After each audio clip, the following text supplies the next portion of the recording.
اور احد کا مسئلہ آئے تو بہت احتیاط کے ساتھ بات کرنی چاہیے۔ آپ کو میں یہ بتاتا چلوں کہ اس امت کا المیہ یہ ہے کہ حضرت خالد بن ولید رضی اللہ تعالی عنہ جنہوں نے اسلام قبول کیا، 7 ہجری میں آپ نے اسلام قبول کیا اور پھر آپ نے بہت زیادہ فتوحات میں حصہ لیا۔ اسی طرح حضرت ابو سفیان جو ہیں اس وقت لشکر کی سربراہی کرنے والے تھے، اور ابو سفیان نے ہی آواز دی تھی کہ تم میں سے محمد رسول اللہ حیات ہے یا معاذ اللہ مر چکا ہے۔ پھر انہوں نے آواز دی کہ تم میں سے ابو بکر نام کا بندہ ہے یا مر چکا ہے۔ پھر آواز دی کہ تم میں سے عمر نام کا بندہ ہے یا مر چکا ہے۔ تو یہ آواز دی حضرت عمر رضی اللہ تعالی عنہ، اللہ کے نبی نے ارشاد فرمایا سکوت اختیار کریں۔ حضرت ابو بکر کی جب کا نام لیا گیا تو اللہ کے نبی نے فرمایا سکوت اختیار کریں۔ جب نام آیا حضرت عمر کا تو چونکہ حضرت عمر رضی اللہ تعالی عنہ جذباتی ہوتے تھے تو انہوں نے فوراً سے آواز دی کہ جن کے بارے میں تو یہ سمجھتا ہے کہ وہ دنیا سے چلے گئے، وہ تجھے ہلاک کرنے کے لیے ابھی زندہ ہے، تجھے ہلاک کرنے کے لیے ابھی زندہ ہے۔ یہ آواز بلند کی، اور جب حضرت عمر کی آواز بلند ہوتی ہے تو پھر صحابہ اکرام یہ محسوس کرتے ہیں کہ نہیں، اللہ کے نبی علیہ الصلوۃ والسلام ابھی حیات ہیں، تو صحابہ اکرام پھر جننا شروع ہو جاتے ہیں۔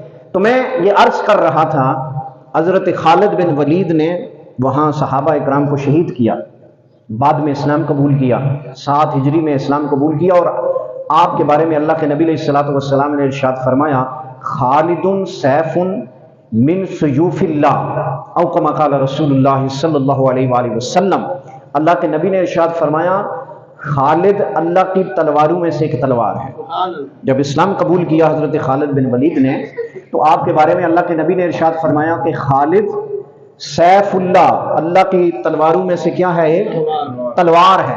اسلام قبول کیا تو اللہ کے نبی علیہ الصلوۃ والسلام نے یہ نہیں کہا کہ انہوں نے اندر سے اسلام قبول کیا یا باہر سے اسلام قبول کیا، جیسے آج کچھ لوگ کہتے ہیں نا کہ یہ لوگ ہیں جنہوں نے فتح مکہ یا اس کے بعد اسلام قبول کیا، انہوں نے خوف سے اسلام قبول کیا۔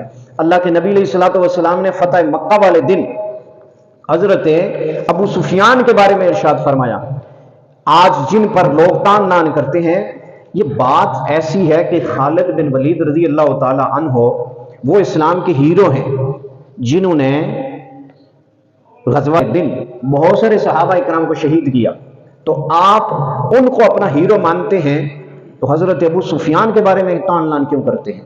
ان پر زبان دراز کیوں ہوتے ہیں؟ ہونا تو یہ چاہیے کہ اگر آپ کا یہ تقاضا ہے تو پھر حضرت خالد بن ولید کے بارے میں بھی ایسا ہی تقاضا رکھیں جو حضرت ابو سفیان کے بارے میں تقاضا رکھتے ہیں۔ اللہ کے نبی نے ارشاد فرمایا من دخل دار ابی سفیان فہو آمن۔ اللہ کے نبی علیہ الصلوۃ والسلام نے فتح مکہ والے دن ارشاد فرمایا کہ جو ابو سفیان کے گھر میں داخل ہو جائے وہ امن میں ہے۔ وہ کیا ہے؟ امن میں ہے۔ یعنی ابو سفیان کے گھر میں جب فتح مکہ والے دن حضرت ابو سفیان نے اسلام قبول کیا، اللہ کے نبی علیہ الصلوۃ والسلام کی رسالت کو قبول کیا، اللہ کی وحدانیت کو قبول کیا، تو پھر اللہ کے نبی نے فرمایا جو شخص امن چاہتا ہے وہ ابو سفیان کے گھر میں چلا جائے۔ ابو سفیان کے گھر میں جائے گا، ہم سمجھ جائیں گے کہ وہ صاحب ایمان ہے۔ وہ کیا ہے؟ صاحب ایمان ہے۔ تو ابو سفیان کے گھر کو اللہ کے نبی علیہ الصلوۃ والسلام نے ایمان کی علامت بتایا ہے، اور تم لوگ کہتے ہو کہ انہوں نے اندر سے اسلام قبول نہیں کیا تھا، باہر سے اسلام قبول کیا تھا، اور ان پہ زبان دراز ہوتے ہو۔ سنو، وہ ابو سفیان اب اسلام قبول کرنے کے بعد غزوہ حنین جو ہے اس کے اندر بھی مسلمانوں کو بظاہر مسلمان انتشار کا شکار ہوئے، منتشر ہوئے۔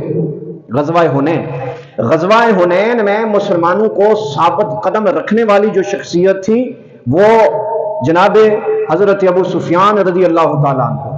کون ہے حضرت ابو سفیان رضی اللہ تعالیٰ عنہ؟